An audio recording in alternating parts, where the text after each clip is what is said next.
Qodir aka chatoq chiqdi.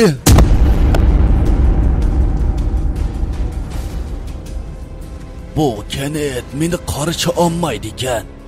O'g'lim, men ketay.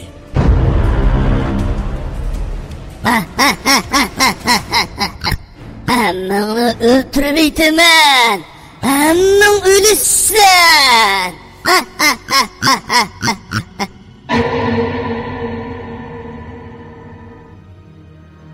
Bu baxatarlik bolam. Jondan ayrilib kelishing mumkin. Ey anvaqtlar, nima ish qilyapsizlar? Bo'linglar, tez qabrni ko'layli. Bu masala beka, hammamiz tugishimiz.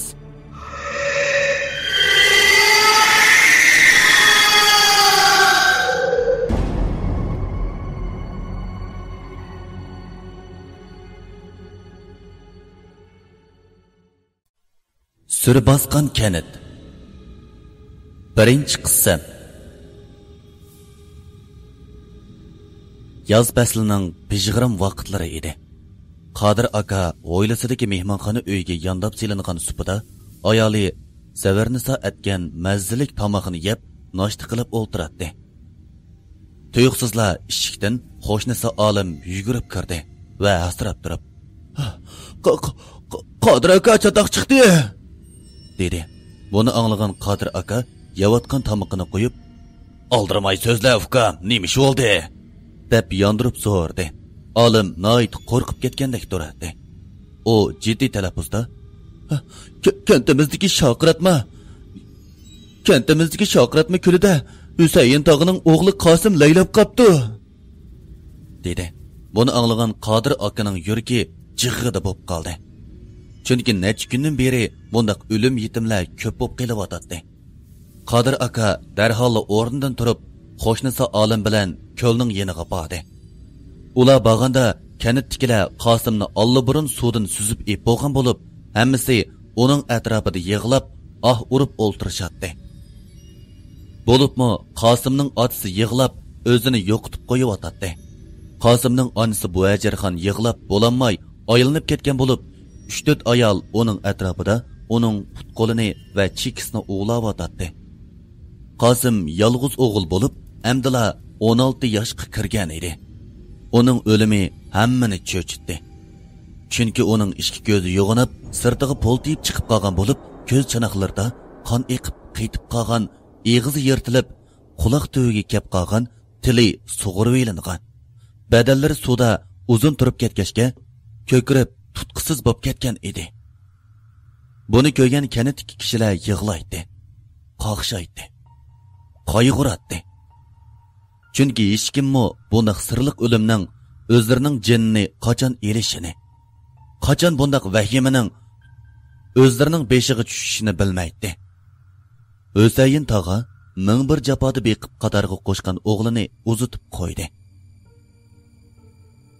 Buni ko'rgan Qodir akaning o'g'li Akbar bu ishining nima ish ekanligini bilib baxmoqchi bo'ldi. Shu kundan tortib kanitdikilar kech vaqtlari sirtqa chiqmas bo'ldi. Hatto Qotandagi qo'ykala to'gilarmi Qotanda turamay maraydigan, ishlar avshib to'xtamaydigan bo'ldi. Kanitning tinchligi va xotirjamligi shuning bilan buzildi. Buni ko'rgan Akbar izzida turammayli qoldi. Chunki u bunday ketaversa, kanitdagi kishilarga xatar yetishidan ansirab qolgan edi. Qodir aka nurg'un dangdar alvasti tutqichilarni taklif qilib akagan bo'lsa-mu, ular kanitga kelib, ishning tegini bilay deb ilgirlab uydan chiqibli yo'qab ketadi. Hamda izdirki bo'lmaydi. Ular shundoq izdiraksiz yo'qab ketaverdi. Bu hol hammani ansratgan edi. Bir kuni Qodir aka yiroq chat bir yezdidan donqini anglab akagan alvasti tutqichi kanitga kelibla izida to'xtabli qoldi va "O kanit meni qarshamaydi ekan. O'g'lim, men ketay" deb orqasiga burilishiga Qodir aka "To'xtasizlar. Tog'a bu nim qilg'aldiri. Men sizlarni mush ish uchun taklif qilgan edim." Buni anglagan alvas tutqıcı bovay turib ketib, "Bo'ldi o'g'lim. Men tirishib baqay" deb kanitga kirdi.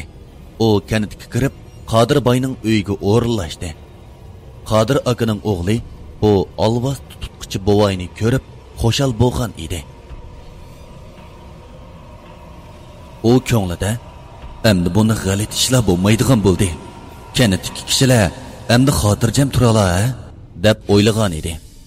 Uzun o'tmay olvos tutqıcı bovay, "Bollarim, men kanitni bir yo'qlab kelay. Kanitga baloyi ofat yog'dirayotgani zodi nima? Buni bilmak zarur" dedi. Qodir akamo ortiq gap qilmay, kanitni pishiq bo'ladigan qo'shnisi olimni bovayga qo'shib qo'ydi va ularni saqlab uyda qoldi. Qodir aka va kanitdikilar atis tushkich saqlagan bo'lsa-mu, na olim, na olvos tutqıcı bovay ko'rinmayotdi. 2 kundan keyin ularning jasadi Shoqiratma yenidagi Qoramtoshning yenidan tepilgan edi. Buni ko'rgan kishilar yig'laydi, qoqshaydi. Buni zodi kim qilyotdi deyishadi. Lekin hech kim uningga javob topolmaydi.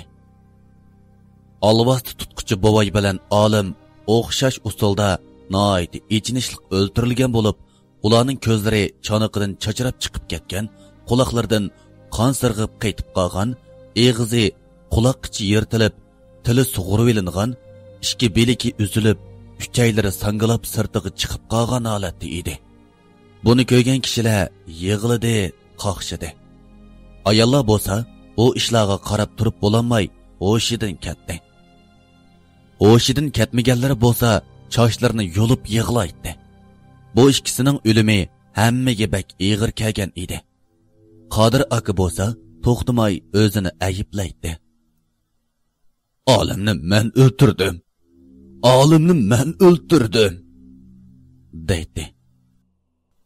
Bu ikkisining jasadi tepilgan vaqt kechrak vaqtga to'g'rilishib qolg'ashqa, ular shundoq yig'izar qilishib, yuraklari pora-pora bo'lib, ularning o'limiga qayg'urayotgan vaqtda qayoqlardandir kulki ovozi anglandi. Bu ovoz shunchalik qo'rqinchli, shunchalik vahimalik edi.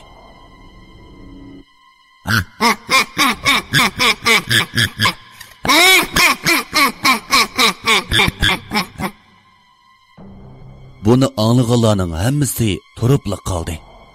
O ovoz anglanadi, lekin nadin kelgani noma'lum edi. Bu kulki ovozi birdam anglangandan keyin to'xtab, shundoq sad ham vahimalik ohangda. "Hammangni o'ltirib etaman. Hammang o'lishsan. Menga qilganlaring uchun badal to'lasan. Menga qilganlaring uchun badal to'lasan." debla yana qattiq kulishga boshladi.